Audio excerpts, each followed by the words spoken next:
everybody. It is the 12th of March, Saturday, 10 a.m. in the morning, the year 2022. Wow. And for those hadn't thought about it, remember, wind your clock. Yeah. It's the big night. We lose an hour. Yep. I hope it stays at this time. Yep.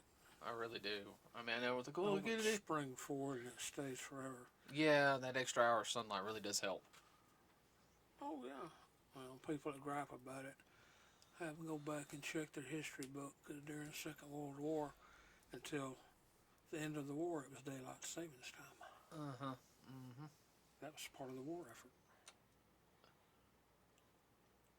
I know, one of those stupid bad, you know, It made sense at the time, but then after the war was over, it doesn't really make. It still makes sense.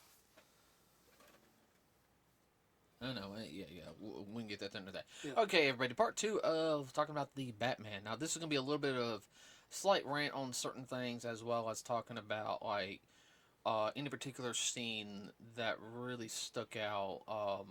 This one will be a little more, it's going to be a lot more spoiler heavy than the last one. So if you have not seen the film, everybody, I hate saying this. Don't listen to this podcast. Then, in fact, listen to part of it, and I'll sit there and say, "Okay, spoiler. It ain't gonna be long." Um, Let's do it later. yeah. After you see the film, I mean, if you don't care, then That's fine. that's fine. Let's see. First off, real quick. Yeah, how we doing so far? Yeah, that's what I thought I'd check real quick. Wow, 296 million. Ooh. Damn. Pardon my They language. made their money back plus. Yeah. Oh, here's one of the here's one of the joke. Wow. It took Patterson 10 years to turn into a bat. Twilight joke there. Okay. Oh, I understand. That's the reason I was laughing. And I'm gonna be honest with you, he didn't have the super ripped body like most people thought. He had a very fit body. He had a little bit of fat on him, which that's fine. He didn't have that full chiseled, like only got 2% body fat and everything. Well, I mean, if you're moving around, you're a martial artist. You need to have that flexibility to move. He had a combat body. Yeah, well, flexibility is what you need. Right, and I try to tell people a combat body is different than a bodybuilder body. A bodybuilder body, yeah, I mean, they can do like heavy construction work and all that type of stuff. That's fine. But a combat body, the physique is going to be different. You're not going to have somebody who's like ripped and all this and have a combat body. No, I mean, they're Only in the comic books. Yeah, only in the cartoons. I mean, I wouldn't mind having Batman's body from one of the cartoons. Oh yeah. I mean, now actually, I'd rather have Nightwing's body. He's a lot more agile, and just but that's just me. Who cares? More agile. Hate to say it, not like a bat, but like a cat. Actually, whose body I would not mind having. Who? If I had to pick, okay, first, if I had to pick from DC or Marvel, I can tell you what. There's two characters' body types I would want. Listening. All right. If I had to pick pick a mutant, it'd be Wolverine. Wolverine's body, because man, Well, that's a hands down. No. I mean, Wolverine is peak. I mean, Quick, agile, flexible. and he's got the adamantium bones, and man, he can still move. I mean, it was like, oh no, that's he's got to be strong just to keep his. Plus, he has like what you always need when you're in the game. He's got that 110% healing power. Oh, I know that. Oh man, yeah. His little heart monitor thing registers 2010. That little. I don't need that. I don't need the adamantium bones though. Technically, No. Or one Iron Fist abilities. Iron Fist is OP. I'm sorry. Mm-hmm. Okay. Get back on the subject. To the subject. Yeah. Well, like I sit there and said in our last podcast on Thursday, the music really helped out on it. And It people, if y'all don't believe that, just yeah, if there's a way, I'm sure there is. If you can like watch the movie without the music, I don't think without the soundtrack. Uh, that was very of a dark Norse sound. oh yeah, Oh, well it's supposed to be. I mean, it really set it up. I mean, and You talking about setting the mood between that and the ambient light. oh yeah, that was something else also. Like the first scene, they're going through the different areas, talking about, the city, and all this, what am I, kind of getting to a breakdown of how he thinks about himself, which that's why that was very 1940s 50s. The inner Mm-hmm. monologue Mm-hmm. inside your head, the city at night, crimes everywhere. You know, uh, I really like that aspect. When the punks were going to use that initiation to have the other boys and get his face painted, Well, he's gonna get the other side of his face painted. yeah. I know these weren't jokers or anything, but they were just they were punks, thugs. Hey, beat this guy up and everything. You'll be part of the gang and everything. And what I really liked right there It was was, street corner gang type. yeah. I mean, I like the fact it was kind of like it wasn't in the subway, but it was the you know Seedy side of town. train rail system. Yeah. Like the guy just got Transit. off. It's like, guys, I just want to go home. Picking on him, and he always sits there and says like, Mass transit. I mean, yeah, but in every scene that you see, you always see some some thugs doing something, like you're doing spray paint, stealing something, and they're always looking at the shadows, like, is he in? And because Like what's gonna jump out and get them? They're looking for that boogeyman yeah, as you would or the say, boogie bat. well, because you had the bat signal, on, and Mm-hmm. I really like the fact is that when they're looking right there, and you see him coming, you hear the clank, clank, clank, you know, uh, the way he just walks out. I mean, It's like a shoot horse walking on cobblestones. it very much had that feel of, I guess, more realistic is, and I know you remember watching this when I was a kid, the Batman animated series, Yeah. how he would in that series, he just kind of peer out of the shadows, and everyone just be like, "Oh crap," Where did he come from? where'd he come from, and everything. It The had, boogie bat. yeah, the boogeyman. It had the same feel. Yeah. It really did. Uh, Either that or some of the other gangster or war movies where the guy, you hear that like, who's coming up and whatnot? Oh, it's the executioner. That's what it reminded me of. It reminded me of an executioner coming on stage getting ready to do the deed. and you notice when he stepped, he didn't do him fast steps. He had a slow, methodical step. That Yeah. type of detail, boom, boom. I mean, Right. it was the same tempo. It didn't. It Well, wasn't I've like, seen that in some horror movies too when they do well, that. I know. That's why I sat there and said it very much did also have that extra Oh my feel like God. of a horror movie to it. Uh, excuse me, everybody. Slasher films. And then he beats up, the first guy, says, "I'm vengeance," and everything. He beats the crap out of him.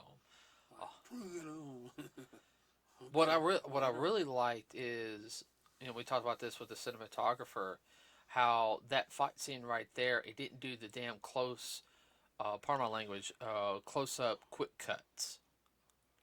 Yeah, chop and cut, chop and cut. No, it had that wide angle, which, um, You actually got to see what was going on. and I think the one thing about shooting with the wide angle is everyone has to be on cue. You have to go through it multiple times to get the right angle that was just going to work out good, so you can hide, whatever. Now, compared to what it was when they were doing this, in some of the old kung fu, theater films, the editing, they didn't have editing software pretty much back then. I mean, it was, you know, It's choreographed like a dance. right. Here you choreograph it like a dance, but now you have where you can fix a couple things here and there. Mm-hmm. Okay. Uh,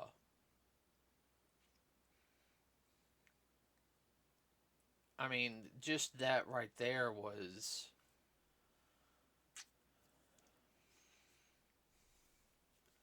Well, that was very film noir, extremely. And anybody in my age group can really recognize and appreciate it. So, ooh, The one thing I did like is the fact is yes, Bruce knows martial arts. Okay, all right, but it showed that even he is going to take a beating every now and then. Now, yeah, he has that armor on which helps him, but I mean he's still gonna feel that a little bit. But I like the fact that they were not afraid to show that in this version, he doesn't take, he takes hits, accidents going to happen, you know. but I'd love to have that armor, boy. I'm Oh, talking about God. Ooh. bulletproof, man. We'll talk about that here a little bit later. Um, I'll, because while that was going on, I mean, the first murder happened, an actual murder, Mm-hmm. uh, compared to the other Batman films, it's usually a crime or something, and someone might be murdered, but I mean, that first murder, that was a brutal murder. There was no doubt in your mind.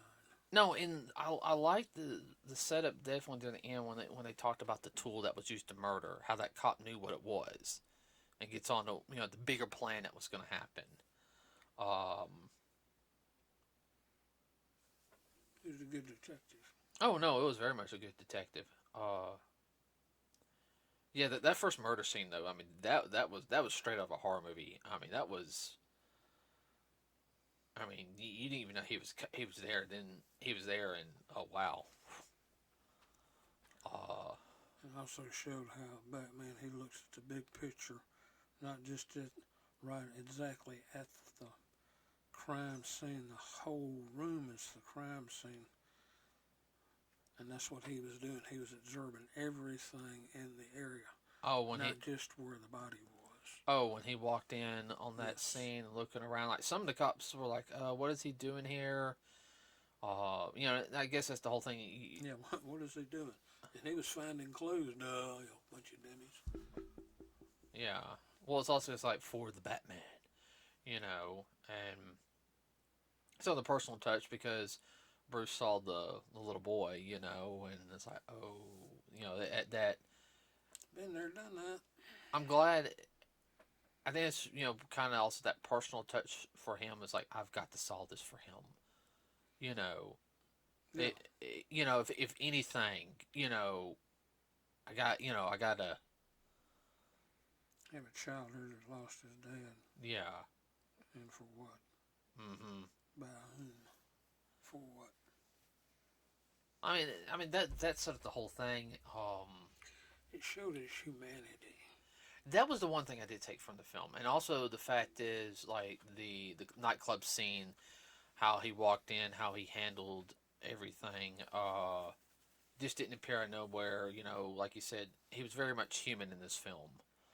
I'm trying to cover as many spots as I can without focusing on the beginning. Yeah, well, when he was in the nightclub, I mean, he just, It took that a couple of guys. yeah, he gave him a good thumping. But, I mean, they understand that. That's what they understand. You can't be nice to them. I mean, you have to get up in their face. You might could be nice to them if they know who you were and the boss was expecting you, but if you want to see the boss and not have to go through a bunch of hoops, you will have to kick a little butt coming in.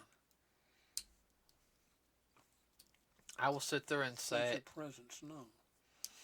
after the funeral scene, that and I'm not gonna spoil anything on the funeral scene, like on exactly Mm, everything because that's one of the, I would have to say, pivotal. pivotal scenes in the whole entire film. Yes. I will sit there and say there was somebody that talked to Bruce Wayne at one point, and we were talking about before the podcast. Is I can't believe I didn't figure out who it was right then. And I'm like, oh geez, just the Easter egg they put right into there is like, You man, dummy! don't call me a dummy, but Well, I saw it and I thought it, but it just went. Whew. I Like know. that just went right in and right out. I mean, it was so obvious it was pathetic. I know. It's like they're like, wait a minute, that that Reeves got one under me, Uh, and okay, that's the heater. And that's the AC, yeah. Well, I keep the temperature down here between 69 and 73. Just depends. I'll turn it down before I go to bed tonight. Okay. I think I got right on 72 right now, but um,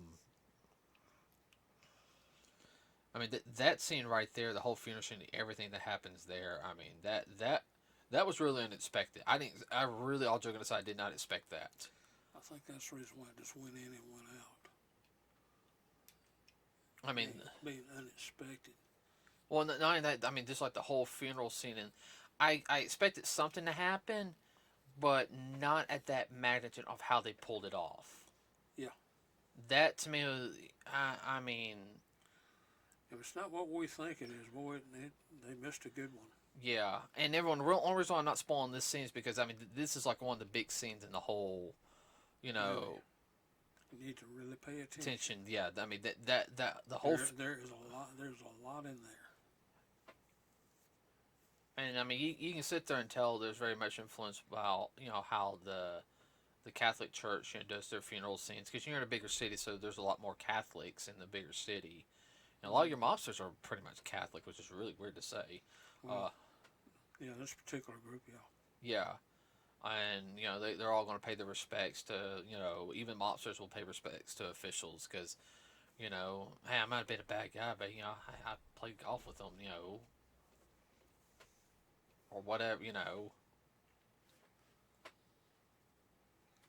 Uh,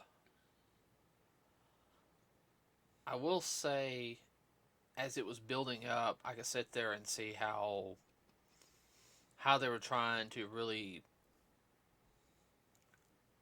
show how bad Gotham was. I think the term is rotten. Oh yeah, definitely how rotten it was. It reminds you a lot of modern cities today. Oh, I know. Now I'm not more saying spoilers. something. All right, everybody. Now I'm gonna have to sit there and on this part. All right, everybody. Now we've talked a little bit about spoilers now, but from here on out through the rest of the podcast, everybody, it is 100% spoilers. And everything. I didn't want to talk about the funeral scene in a big sense, all the stuff that happened, but anything from here on out is spoiler territory. Okay, fair warning. All right. So just real quick, if you're done with the podcast now, like and subscribe to us here at Nurse with a Cause. Really does help us out. We do have a Facebook page also. Let us know what you thought about the Batman in the comments section or on our Facebook page. I would really like to hear people's opinion on it. From here on out, it is 100% spoilers. That makes Could so. be. Yeah, we'll do a full review a little bit later, everybody. We're actually going to do that with a couple of our other films. The whole thing with Selena Kyle, Yeah. that was unexpected how they did her in this one. That was kind of like, okay. It wasn't that I didn't see it coming, and then I didn't see it coming, but I wasn't surprised either. Yeah, it didn't surprise me, but I was like, oh, okay, that was a different twist. Yeah, that was a neat twist. I liked how they did her. The actress, she did good, but I felt like she was missing something. I can't put my finger on it either.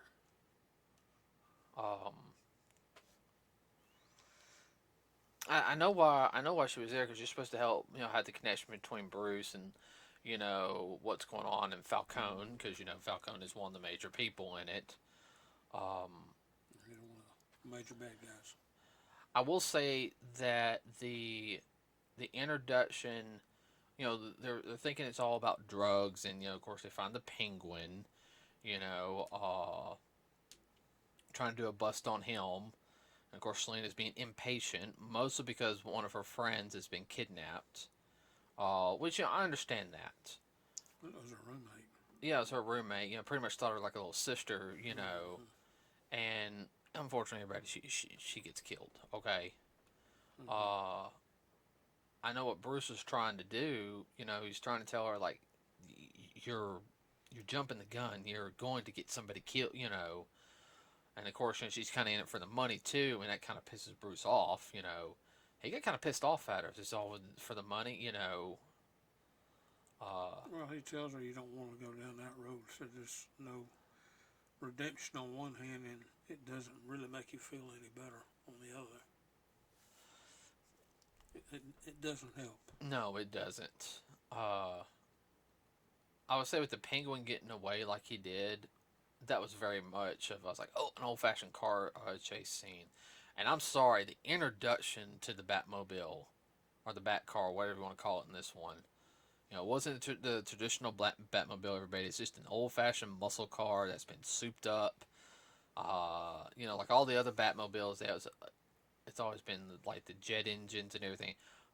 Go ahead, you're about to say something. Well, actually, this does have a jet engine. Oh, I know, but it wasn't like a lot of the other ones. This is a retrofitted. This wasn't from ground up. Oh, I know. Like, I didn't mind the Tumbler from Batman Begins, but it just was not my cup of tea, like Batmobile. I know the Batmobile from Forever was a little smaller, and the Batmobile from Batman and Robin, yeah, that was a one-seater. That was meant to be smaller. I'm more privileged to the Batmobile from the Tim Burton films. I thought that was a cool looking Batmobile. Yeah. I wouldn't mind having that one in the Adam West one, even as ridiculous as it looks. Yeah, that was a rebuild kind of thing. Just to have I guess the whole thing is though is like when it started turning on, and you just heard the revving of the engine, vroom, vroom, It wasn't a typical hot rod rev. This was a jet engine on the runway revving up, a fighter jet, and you kind of went, holy crap. You saw the other guys have that look like, I'm sorry, if I was in a car, I'd be like, nope, I'm giving up, nope. That whole chase scene was,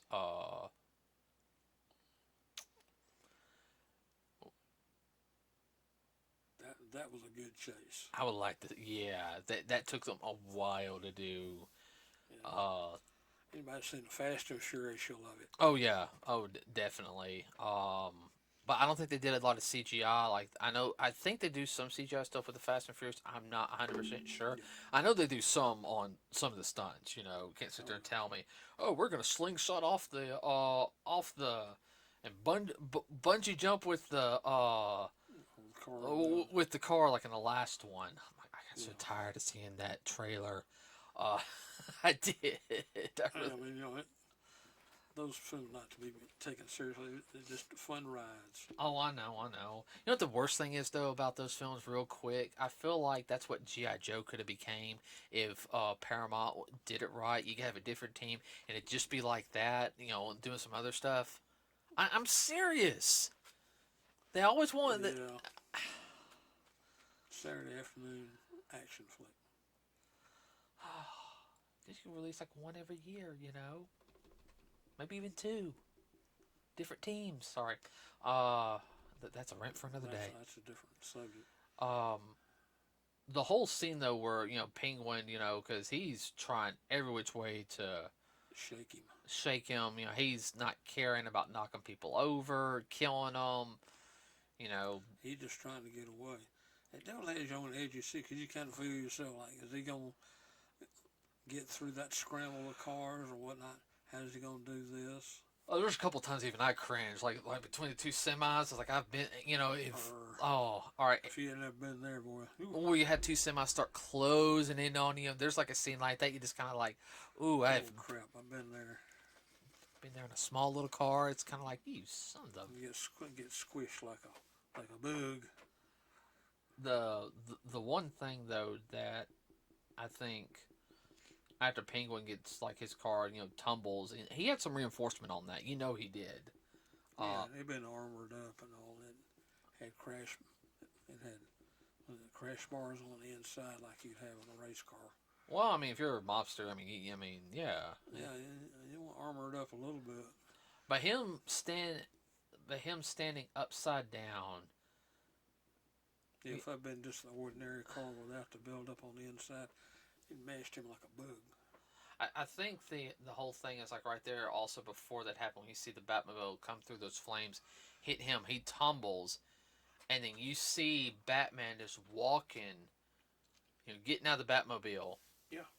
He's upside down, and you got the flames behind Batman. He's walking. I would have to say, if I was the Penguin, I'd probably be shitting my pants right there, because that was. He just knew, oh, he's gonna come over here and he's gonna take my head off. It's kind of like, oh crap, that's the devil. I mean, that's the way it had a horror film. Like, you're going to die. You're mine. You're going to burn, baby, burn.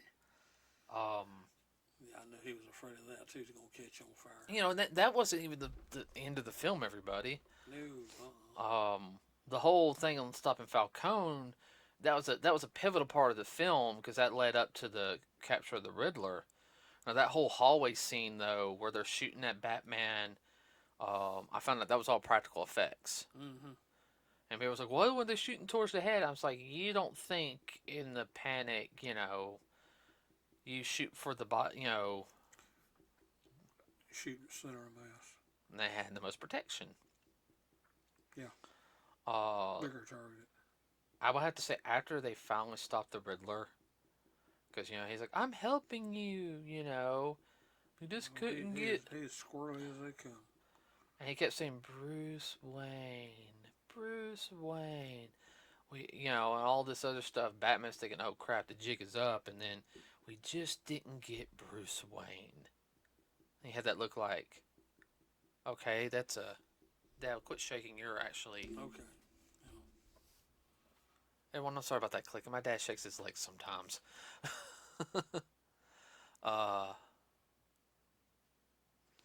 That whole scene right there was just. Oh, the guy that did Riddler did a phenomenal job. You can tell he's a basket case. Not the actor. I mean, like Riddler. The character. Yeah. Oh, he did so good on it. Like He was so believable. You want to put him in a straitjacket. Yeah. I mean, I've.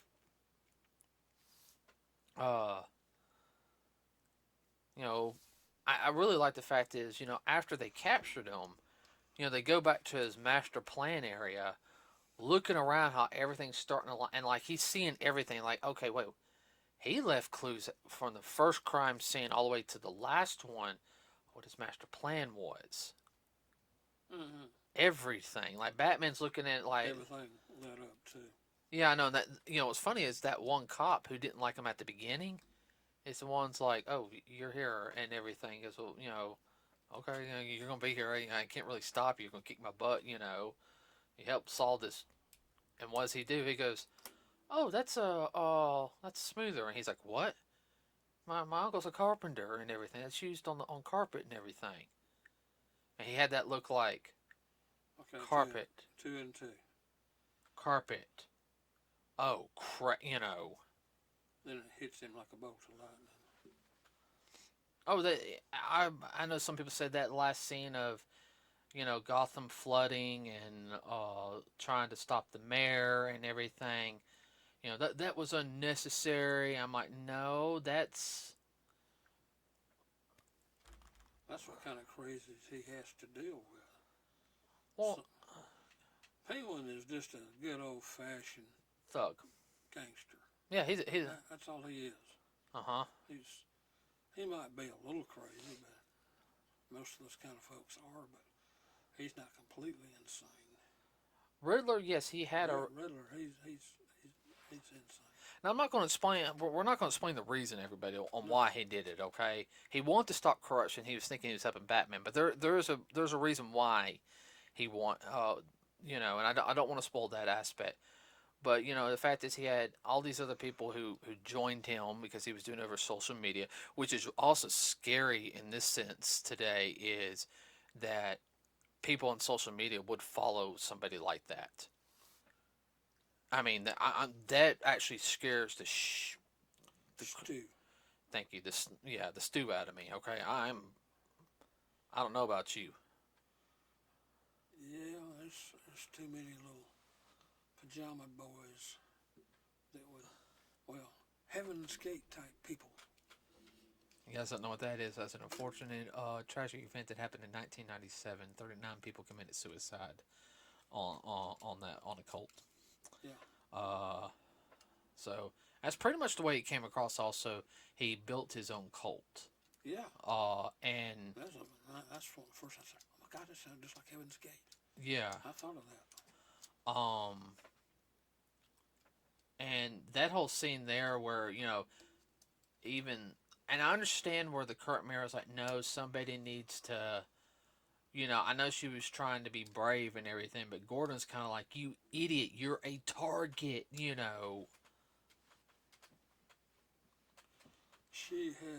not that she didn't have fear, she just didn't realize it had not sunk in, as they say, of how vulnerable and what a high profile target she is. Basically, Gordon can be like, look, tell me what to do, what you want done, and I'll get it done. Yeah. Of course, her getting shot kind of, I think, woke her up a little bit. Yeah.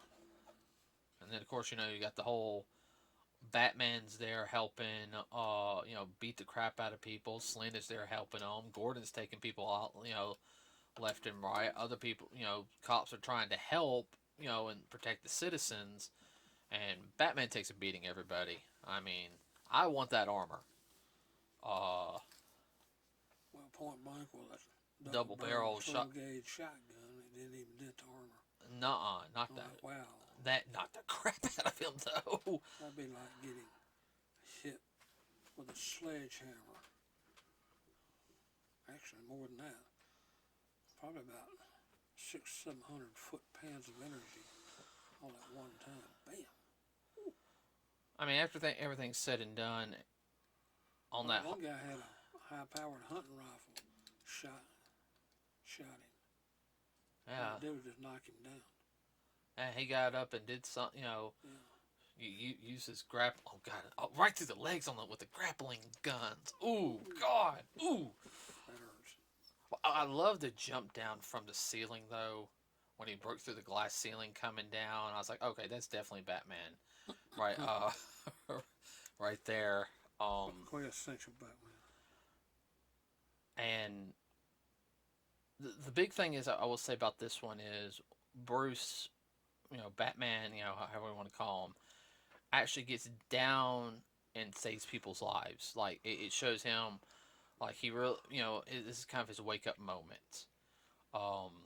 This is what we need to do. We got to save these people. Right. There again, it shows humanity when he was after the flooding and all, and after they got the bad guys kind of contained and whatnot. He was helping them. Well, he was lifting that one part off, the rafters type thing. And of course, the first person he goes for is, he ain't gonna go for the adults. No, he grabs the kid. He grabs the child whose dad got murdered in the first. Right, and then everyone starts, falling and everything, and of course, the National Guard shows up. Bruce is, Batman looks dirty. He's not clean at this point. You can sit there. He's already pumped adrenaline into himself. That hurt. So he's probably just. They probably army people probably throw down and gave him a little packet to hydrate him. Yeah. And some little granola bar, and then he started helping out where he could. He went back to work and did what he could, help and pull people out. And he took that boy and handed it to the guardsman who put him in a rescue basket. They hauled him up in a helicopter. Well, you saw the boy, he grabbed his hand like, don't leave me. Yeah. And thank you. And that's the whole thing is, the biggest point in the movie is, he's like, yeah, I got to be vengeance and everything, but I got to be a symbol of hope for everybody. This city, there's a lot of stuff that needs to be cleaned up and everything. I have to do it right. There has to be, more than just beating the crap out of everybody,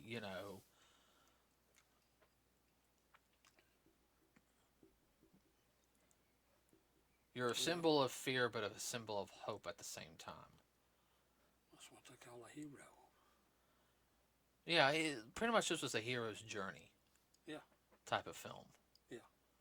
I mean, I thoroughly enjoyed it. I mean, they set it up for a sequel, definitely. I mean, they're doing a. Well, it's not a question. How many sequels is a question? I mean, they're going to be doing the Arkham Asylum series. They're I think Matt Reeves is in talk with HBO Max also to do a Penguin series. Ooh, that would be good. Uh, and it will build up to the next movie. Yeah. Okay, so I mean, everyone, if you get a chance to go see it, go there. And I know some people are going to be very biased because it's not the Dark Knight trilogy. All right, and like I said, the Dark Knight trilogy is okay, but this one is more grounded in reality compared to the other ones. It goes back to the original Detective Comics. Yeah, and I said it has that little bit of a horror element to it, like a thriller Yeah. type. I mean, it's a long movie. It's a 3 hour movie. Don't drink anything before you go. Make sure you go to the bathroom Before. If you start drinking or anything, everybody wait till like halfway through the film. I mean, You'll figure it out. yeah. Sorry about that, everybody. Um, anything you want to add real quick, Dad? No, go enjoy the movie. Yeah, go enjoy the movie, everybody. I mean, I rarely say this. I'm looking forward to, we'll probably watch it first day we get it on DVD, Blu-ray. Mm-hmm. I mean, it'll probably come around during Halloween too. Well, the thing about it is we have found out on a big movie, not necessarily a long movie, but one that has a lot in it. You go back and see it a second time, like we did Endgame. Man, there's just, I remember so much.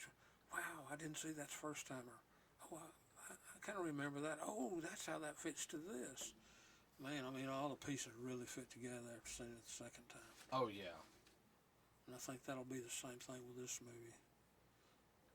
A pivotal movie has to be seen more than one time. No, yeah, this one Because when definitely. you do, man, it just really pulls everything together.